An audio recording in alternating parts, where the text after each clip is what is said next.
नमस्कार दोस्तों, स्वागत है आपका अपने चैनल विद्यालय ग्लोबल पर। मैं रोहन तिवारी आज आपके सामने एक ऐसी वीडियो लेके आया हूं जो H1B वीजा के केस पर भारत के लिए फायदेमंद साबित हुई है।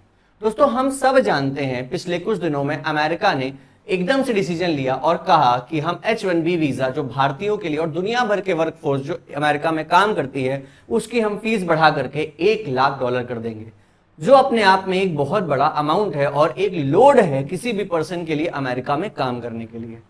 ये भारतीयों के लिए सबसे ज्यादा समस्या इसलिए साबित हुई क्योंकि H1B वीजा पर काम करने वालों में 72% जो काम करने वाले लोग हैं वो भारतीय ही हैं। 72% जो भारतीय हैं इनके ऊपर ऐसा दबाव आया, कहीं ना कहीं लगने लगा कि अब इन लोगों को वापस आना पड़ेगा या $1,00,000 देना पड़ेगा काम करने के लिए, जो अपने आप में एक बहुत बड़ा अमाउंट है। लेकिन ये बात हमारे लिए समस्या ना साबित होकर फायदेमंद साबित हो रही है, क्योंकि यहां पर सबसे बड़ा फायदेमंद बात यहां पर यह निकल के आई है कि भारत का टैलेंट पूरी दुनिया में इज्जत किया जा रहा है। हम सब जानते हैं किस तरह से भारतीयों ने पूरी दुनिया में अपना नाम बना रखा है और पूरी दुनिया में जगह जगह बड़ी बड़ी जगहों पर भारतीयों ने अपना परचम लहरा रखा है। उसका एक रिस्पॉन्स यहां पर हमारे बीच में आता है। उससे पहले हम ये जानते हैं कि हमारे foreign minister doctor S Jaishankar कल यूएस के अंदर एक मीटिंग में थे। यूएस के अंदर जब एक मीटिंग में थे, वहां पर यूएनजीसी की मीटिंग थी। यहाँ पर डोनाल्ड ट्रंप है जिन्होंने लगाया और इतने खुश थे कि हमने इंडिया के ऊपर $1,00,000 का फीस लगा दी है। $1,00,000 की फीस। अब इंडियंस के ऊपर मैं बार बार नाम इसलिए ले रहा हूं क्योंकि याद रखिएगा H1B वीजा के थ्रू काम करने वाले maximum number of person Indians है 72%। 72% भारतीयों के ऊपर ही ओवरऑल दबाव है ये। लेकिन यहां पर डॉक्टर एस जयशंकर कल की अगर हम जानकारी लें तो एनडीटीवी में आता है कि वहां पर स्टेटमेंट देते हैं, कहां पर at the heart of development aid trade and technology का एक इवेंट था जिसको ऑब्जर्वर रिसर्च फाउंडेशन ने कराया था यूएन जनरल असेंबली सेशन के तहत। वहां पर इन्होंने कहा world requires a global workforce. इन्होंने सीधे सीधे यूएस को आंसर देते हुए कहा कि आप फीस लगा दोगे, नहीं आने दोगे। सिर्फ आपका ही देश नहीं है काम करने के लिए, दुनिया भर के देश इंडिया के वर्कफोर्स को मतलब ग्लोबल वर्कफोर्स को अपने यहां चाहते हैं। इन्होंने अपने स्टेटमेंट में क्या कहा आगे इसको समझते हैं और जानते हैं कि क्यों ये बात बहुत ज्यादा इंपॉर्टेंस रखती है भारत के लिए और यूएस के लिए भी। डॉक्टर एस जयशंकर कहते हैं कि changing global economy requirements a modern distributed global workforce many countries cannot meet the labor demand through their own populations।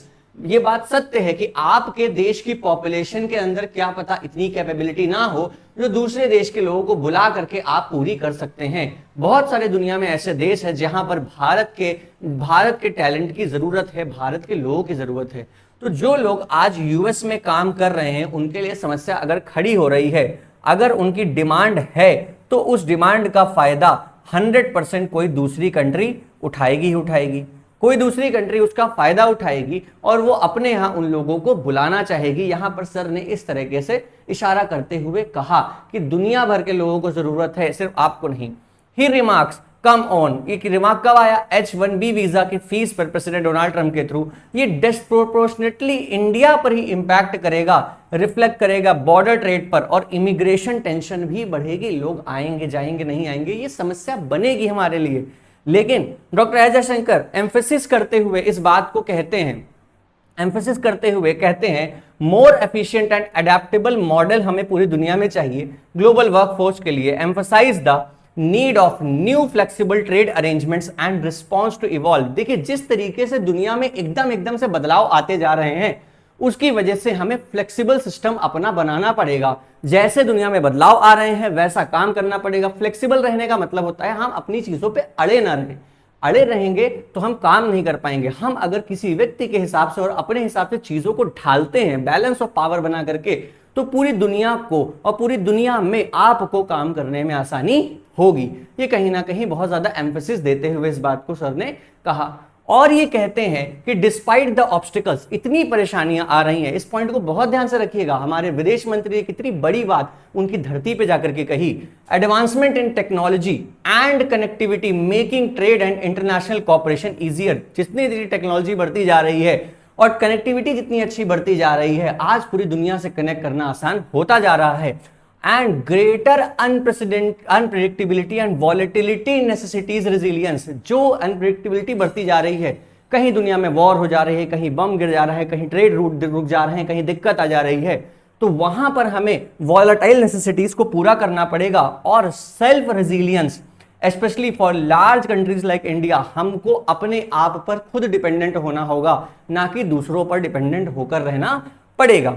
Building national capacities and embracing multipolarity are crucial for the countries navigate uncertainty. इस point को समझिएगा। देखिए, दुनिया में बहुत सारे देश, जैसे यूएसए चाहता है कि अगर आपके मुझसे रिलेशन है तो आप मुझसे ही रिलेशन रखिए, लेकिन भारत मल्टीपोलैरिटी पर ज्यादा एम्फेसिस करता है। मल्टीपोलैरिटी का मतलब हमारा जहां से फायदा होगा हम उस देश से रिलेशन रखेंगे।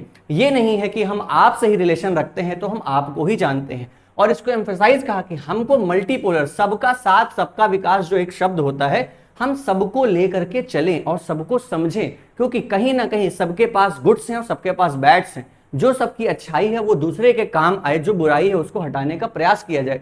जो एक देश की पावर है वो दूसरे देश को सपोर्ट करे, जो दूसरे देश की पावर है एक दूसरे को सपोर्ट करे, तो दुनिया में ग्रोथ आसानी से आएगी। क्योंकि हम जो पूरी दुनिया है ये इंटरडिपेंडेंट कंट्रीज हैं।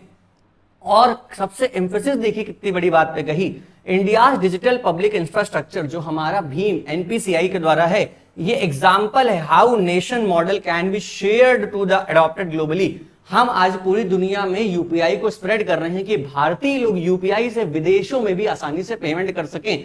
इससे हम एक देश से दूसरे देश में इजी पेमेंट कर पाएंगे और कहीं ना कहीं इस सिस्टम को हम अपने देश पे आत्मनिर्भर बना रहे हैं, ना कि हमें किसी दूसरे सिस्टम पर डिपेंडेंट रहने की जरूरत है। तो यहां पर ये मुद्दा इतने अच्छे से डॉक्टर एस जयशंकर ने पूरी दुनिया के सामने रखा और पूरी दुनिया ने, देखेंगे हम आगे कि किस तरीके से H1B वीजा का फायदा उठाना शुरू किया है। दोस्तों जैसे ही हमारे सामने एक न्यूज आती है कि $1 लाख H1B वीजा की फीस कर दी गई है, तो UK United Kingdom considered the visa fees cut for highly skilled as Trump hike the US charges. सीधे सीधे इन्होंने, स्टारमर जो वहां के प्राइम मिनिस्टर हैं, उन्होंने मौका देखा और कहा कि हम यूएस के अपने यहां पर फीस को हाई कट कर रहे हैं और हम ग्लोबल वर्कफोर्स को वेलकम करना चाहते हैं। स्टारमर ने कहा कि global talent task force examines the plan to make it easier for foreign academics and digital experts relocate in UK. आपका स्वागत है यूके में, आप यूके में आइए, डिजिटल एक्सपर्ट हैं आइए, टेक्नोलॉजी में काम करते हैं तो आइए। तो इसमें कौन एक्सपर्ट है? भारतीय लोग। तो भारतीय लोग का यूके स्वागत कर रहा है। तो यूएस को यहां पर ध्यान रखना चाहिए, हम आप पर सिर्फ डिपेंडेंट नहीं है। देख लीजिए इतने बड़े बड़े देश आज हमको स्वागत कर रहे हैं। तुरंत ही इसका फायदा उठाते हुए आप आगे देखेंगे, चाइना जैसा देश वो अपने यहां के वीजा नाम से वीजा इंट्रोड्यूस कर रहा है अक्टूबर 1 से, और कह रहा है कि हम अपने यहां पर लोगों को इनवाइट करेंगे काम करने के लिए, जो हमारे यहां कल्चर शेयर करेंगे, अपनी स्किल शेयर करेंगे। इनके जो फॉरेन मिनिस्ट्री के स्पोक्स पर्सन है गो जिकुन ने कहा, देखिए क्या कहा कि ड्यूरिंग द प्रेस रिलीज कहते हैं कि चाइनाज एग्जिस्टिंग 12 स्टैंडर्ड वीजा में के वीजा ऑफर ग्रेटर फ्लेक्सिबिलिटी देगा। क्या देगा? मल्टीपल एंट्रीज देगा, एक्सटेंडेड वैलिडिटी देगा, लॉन्गर परमिट देगा दिन के लिए। जो 1 साल का टाइम उन्होंने फिक्स किया, उन्होंने कहा हम ज्यादा टाइम दे देंगे। क्या कर रहे हैं? क्योंकि ये अपने यहां लोगों को बुलाना चाहते हैं। देखिए भारत जो देश है, इसका जो टैलेंट है ये पूरी दुनिया में पूजा जाता है, क्योंकि हमारे यहाँ हाईली स्किल्ड लोग धीरे धीरे डेवलप होते जा रहे हैं, बहुत समय से डेवलप हो रहे हैं। और दुनिया ने देखा है कि किस तरह से H1B वीजा की मदद से यूएस ने अपने आप को भारतीय लोगों की मदद से ग्रो किया है। लेकिन आज यूएस बहुत बड़ी गलती कर रहा है। अगर उसने इंडियन वर्कफोर्स को खो दिया तो ये कहीं ना कहीं यूएस के लिए भी बहुत ही खतरनाक साबित होगा। अगर भारतीय लोगों को दूसरे देशों ने अडॉप्ट कर लिया तो हमारा क्या जा रहा है? हमको तो काम मिल गया, लेकिन आप किसको बुलाओगे? आप वहां से किसको लाओगे? आप कह रहे हो कि हम यूएस वर्कमैन को जॉब देंगे, लेकिन जो यूएस वर्कमैन आपसे $1000 ले रहा है उसी काम के, वहीं पर वही इंडियन मैन आपसे वो काम $500 पे कर रहा है, तो कहीं ना कहीं आपके लिए महंगा ही पड़ेगा। Scientist, research, technology, development, entrepreneurship and related business activities में चाइना कह रहा है कि हम शेयर करेंगे लोगों को और बुलाएंगे अपने यहां पर, उनको मदद करेंगे, वो भी ग्रो करें और चाइना की ग्रोथ में भी मदद करें। उसी तरह ये तीसरा देश जर्मनी, जिसने सीधे सीधे भारत का नाम लेकर के कह दिया कि we believe in giving the best job to the best people, हम बेस्ट लोगों को जॉब देंगे। सीधे सीधे भारतीयों को बेस्ट बोल दिया। Door for skilled Indians open करते हैं डोर अपना एंड H1B वीजा फेस्को पे यहां पर फायदा उठाया।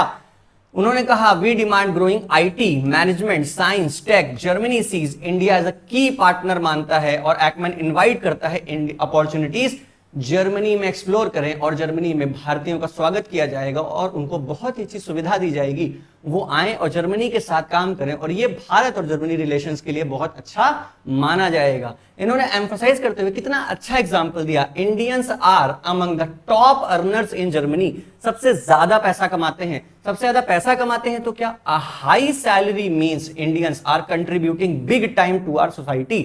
ज्यादा पैसा मिल रहा है तो मतलब ज्यादा टाइम दे रहे हैं, ज्यादा टाइम दे रहे हैं तो मतलब ज्यादा ग्रोथ आनी ही आनी है, ये 100% तय है। ये जर्मनी को पता चल रहा है और जर्मनी इसका फायदा उठाने के लिए आगे आ चुका है। और इन्होंने कितना अच्छा एग्जांपल दिया, हम सब जानते हैं BMW और मर्सिडीज जैसे इंजन्स जो हैं ये सब जर्मन इंजन्स, फोर्ड है जर्मन इंजन्स हैं हमारे, ये सब कितने रिलायबल माने जाते हैं, इंडिया में कार के बारे में बताने की जरूरत नहीं है। तो उन्होंने एग्जांपल दिया कि जिस तरह जर्मन रिलायबल मॉडर्न और प्रेडिक्टेबल इंजन होता है जो बिना जिगजैग के चलता है, उसी तरह हमारा वीजा का सिस्टम भी जिगजैग नहीं रहेगा और भारतीयों के लोग भी उतने ही, भारत के लोग भी उतने ही ज्यादा रिलायबल हैं। तो कहीं ना कहीं जिस तरीके से ट्रंप ने हमारे ऊपर दबाव बनाना चाहा, हमारे ऊपर दबाव बना करके H1B वीजा के थ्रू करना चाहा कि हम भारत के ऊपर एकदम से दबाव बना देंगे और भारत के लोग भड़क जाएंगे और भारत की सरकार पे दबाव आएगा यूएस के साथ रिलेशन मेंटेन करने में, ये कहीं ना कहीं हमारे लिए फलदायी ही साबित हुआ है। देखिए हमको इस तरह से समझना होगा दोस्तों कि जिस कगार पर आज भारत के यूएस के रिलेशन है, भारत पूरी तरीके से मेंटेन कर रहा है अपने आप को, कहीं ना कहीं पूरी कोशिश कर रहा है कि हमारे रिलेशन यूएस से ओवरऑल तो खराब नहीं हुए हैं, लेकिन करंट टाइम की सिचुएशन देखें तो इम्बैलेंस थोड़ा सा आया है। यहां H1B वीजा के केस में मैं ये कहना चाहूंगा, जिस तरीके से ग्लोबल वर्कफोर्स आपको बुला रही है, H1B वीजा होल्डर्स को बुला रही है, तो रिक्वेस्ट है आपके टैलेंट की बहुत इज्जत हो रही है। तो जो जाने वाले हैं वो एक बार पूरी कोशिश करके ये सोचें कि अगर हमने वही काम अपने देश में बैठ करके थोड़ी सी तकलीफ लेकर के, कम पैसे लेकर के कर दिया और आने वाली जनरेशंस को इतना एलिजिबल बना दिया कि उनको देश से बाहर ना जाना पड़े, तो इन जैसे यूएस जैसे देश को हमको धमकी देने की H1 वीजा की जरूरत नहीं पड़ेगी। ये लोग चल करके हमारे आने वालों को बुलाएंगे जिस तरह आज भी बुलाते हैं। अमेरिका की कंपनीज के ऊपर एकदम से जो दबाव बन गया है वो भी कहीं गया नहीं है और अमेरिका के प्रेसिडेंट को कितना अपने देश में ही बैकलैश झेलना पड़ रहा है कि आप भारत के साथ जिस तरह से रिलेशन रख रहे हो ये आने वाले समय में अच्छा नहीं है। और अगर हम आने वाले समय में दोस्तों सेल्फ डिपेंडेंट बन गए, उसके लिए एक अकेला व्यक्ति काम नहीं करेगा, हम सबको मिलकर काम करना पड़ेगा। अपने देश में रहिए, रुकिए और अपने देश को डेवलप करिए। जो बाहर की चीजें हमारे देश में आकर के काम कर रही है, हम अपना खुद से वो इंफ्रास्ट्रक्चर बनाते हैं और आने वाले समय में अपने आप को सेल्फ डिपेंडेंट करते हैं, क्योंकि जो सेल्फ डिपेंडेंट होता है उसको कोई आंख नहीं दिखा सकता। चाइना एक बहुत बड़ा उसका एग्जाम्पल है। ठीक है वो हमारा कहीं ना कहीं दुश्मन देश नहीं होते हुए, लेकिन उससे हमारे डिस्प्यूट्स हैं क्या है, लेकिन पूरी दुनिया में कोई उससे सीधे सीधे पंगा यूएस भी नहीं ले रहा है, क्योंकि आज चाइना इतनी बड़ी इकोनॉमी है। तो हमको इतनी बड़ी इकोनॉमी बनने के लिए पूरी दुनिया के अंदर सेल्फ डिपेंडेंसी दिखानी पड़ेगी। तो हमारे लोगों से रिक्वेस्ट है मुझे कि जो बाहर जाना चाह रहे हैं वो रुक करके थोड़ा सा कोशिश करें, अपने देश में काम करें, क्योंकि कहीं ना कहीं कॉन्फिडेंस तो अपने ही देश में आता है। दूसरे देश में जा करके एक मेंटल रेजिस्टेंस, तो मेंटल रिलैक्सेशन तो रहता है, सॉरी, कि हाँ हमें बहुत पैसे मिल रहे हैं, लेकिन याद तो अपनी जगह की हमेशा से ही आती है। बाकी 1-2% जो लोग हैं उनकी तो मैं बात नहीं करता, लेकिन 98% मैं जानता हूँ हर भारतीय अपने देश वापस आना चाहता है। तो आपको हमारी ये वीडियो कैसी लगी हमें कमेंट बॉक्स में जरूर बताइए। हमारे छोटे से चैनल विद्यालय ग्लोबल को सब्सक्राइब करना बिल्कुल ना भूलिए और अपने दोस्तों से शेयर करना भूलिए और बेल आइकन जरूर दबा लीजिएगा कि हमारी अगली वीडियो की नोटिफिकेशन आप पर पहुंच जाए। और हमें कमेंट बॉक्स में बताइए कि आप और किस तरह की वीडियो देखना चाहते हैं। नमस्कारम।